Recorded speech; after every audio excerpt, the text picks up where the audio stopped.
Hey and welcome back. Today we are going to see some cool tactics that can blow up your mind. Here in the first position it's White's 10 and all of these positions are from Greek Championship 2022 that played in Greece, and Physiolatris Nikia, this Greek team managed to win the championship. In this position is White's 10. What are you going to play here with White? You're welcome to pause the video and try to think actively. And here White found a very nice move, the very nice blow, Rook takes g6. Obviously Black has to recapture here, and after that Queen can take there, and after this move actually the King can go right or left. Here after that move we have this helper. The Rook can help the Queen in order to perform the checkmate here on g7 or here on h6. Black cannot do anything in order to stop that. Actually he has this move bishop to f8, but unfortunately now the Rook is not defending and we can perform this checkmate on g8.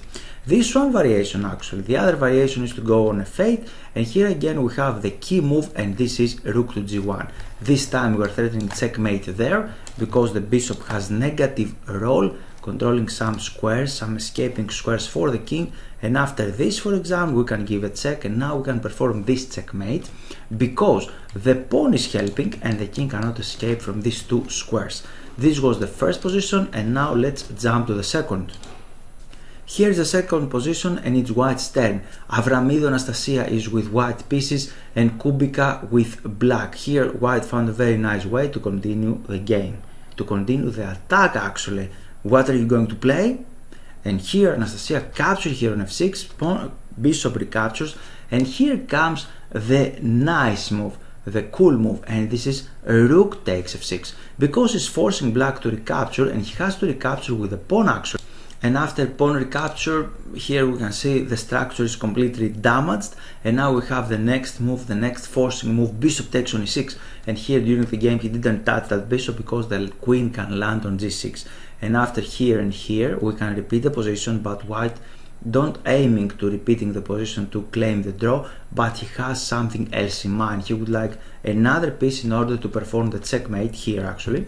And I'm sure that he had seen some of them or almost all of these variations from here, from capturing f6. He had seen this one, and after that we need another piece. The move is Rook f4 with the idea to perform the checkmate here on h4. I'm not sure if he seen the reply of Black reply to play the move h4. It's a little difficult to foresee so far ahead, but here he would like to control that square, and it's not really helping Black here because we have another check, and now the Queen supports the Rook on h4 and we're threatening a checkmate here on h7. Black has two moves here, one of them is to go on d7 actually, and after this he can play there, this is another check, and after that we have a very important move.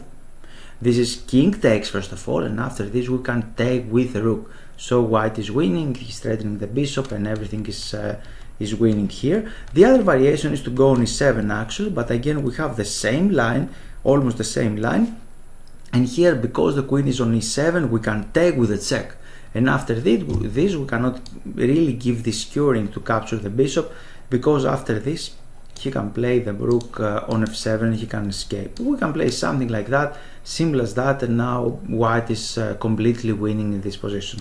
So during the game he didn't touch the bishop, he played the move Queen to e7, tried to complicate a little bit the things, but White continued to play nicely here, very nice moves, very forcing moves. And this is Queen g6 in any case, because this bishop pinned that pawn, the pawn cannot recapture the queen, he has to go here, we have another check, and after that he brings another helper, the bishop, and now he is threatening to checkmate on h7, and Black cannot do anything about that. Tactics is one of the most, if not the most important part of the games. Your plan could be successful if you use the tactics correctly, and the tactics can be accelerator to your plan. With Grandmaster Stelios Chalkias, we created this amazing chess course here on tactics and calculation, and you can read the description. We have a lot of lessons and 100 exercises there. If you follow the blog post, then you can read more about Stelios' life.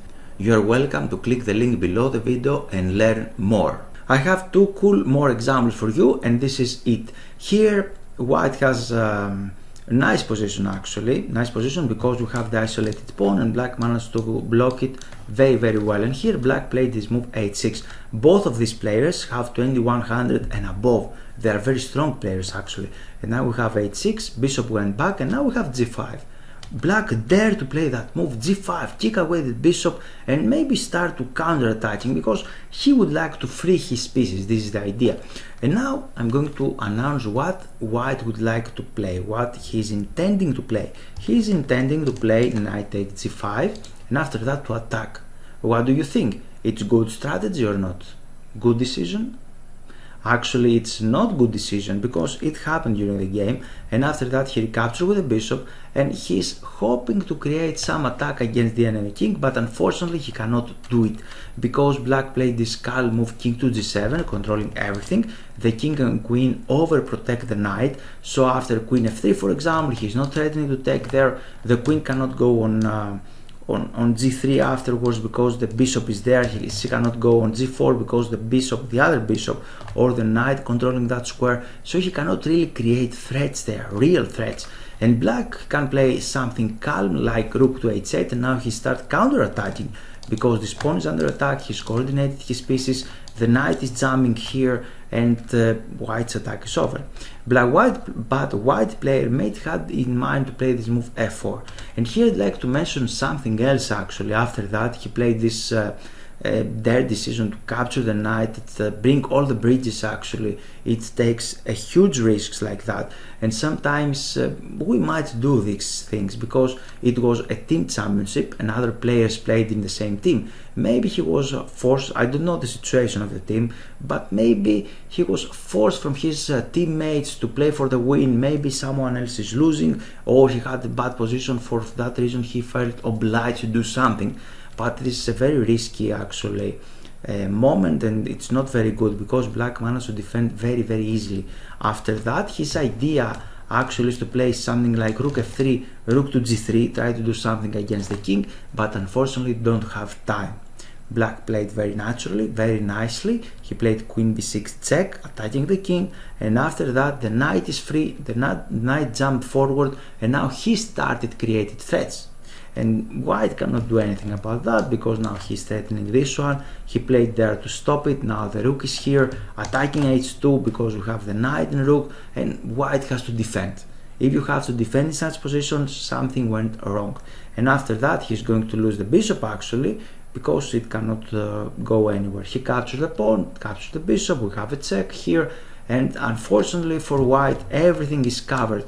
This square is covered by the knight, this square covered by the bishop, this square covered by the rook, so he cannot give any real check there, so he don't have anything. He played this one here, there, and after this queen back, and if you went back with your pieces it's a clear sign that something went wrong. Now we have this check, he has to give up the exchange and now he resigned actually. He cannot do anything at all. Above all, now black maybe is threatening something like brutal, something like bishop takes h6 or things like that. Or maybe he just bring the bishop inside, a lot of things to do. But we cannot create an attack here with white. And here I have the last position actually. This is a kid. With white we have Kartsakis, a Greek player, I don't know him actually, and with the black piece we have another great talent, Economopoulos Philippos. He had approximately 1900 elo points. He is above me, and when we are playing together from now on real tournaments, I can claim the draw from the first move because I'm going to win some elo, right? But okay, let's see the game. Here is the game. Actually it's black's turn here and he has the tactic. Can you spot the tactic like Philippos? And he played this move c4. What's that? I can take this with a pawn, with a bishop, with a queen, right? What are you doing? But in tactics you should see ahead actually. And after this move he didn't recapture the pawn because he don't care about the pawn. He would like to open up lines, and now we have a double attack.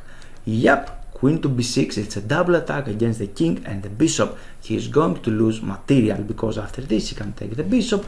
Now he is threatening the knight. Black is a piece up and he managed to win the game afterwards. Thanks for your time and I hope you enjoyed the video. Here it's time for action. This is the initial page of my website, and here you can click Give me access to get access to free lessons. You can read this page, and if you scroll down, here you can add your name and your email. After that, you're going to take a free lesson how to avoid chess blunders. So, time for action is now, and you're very welcome to join my mail list.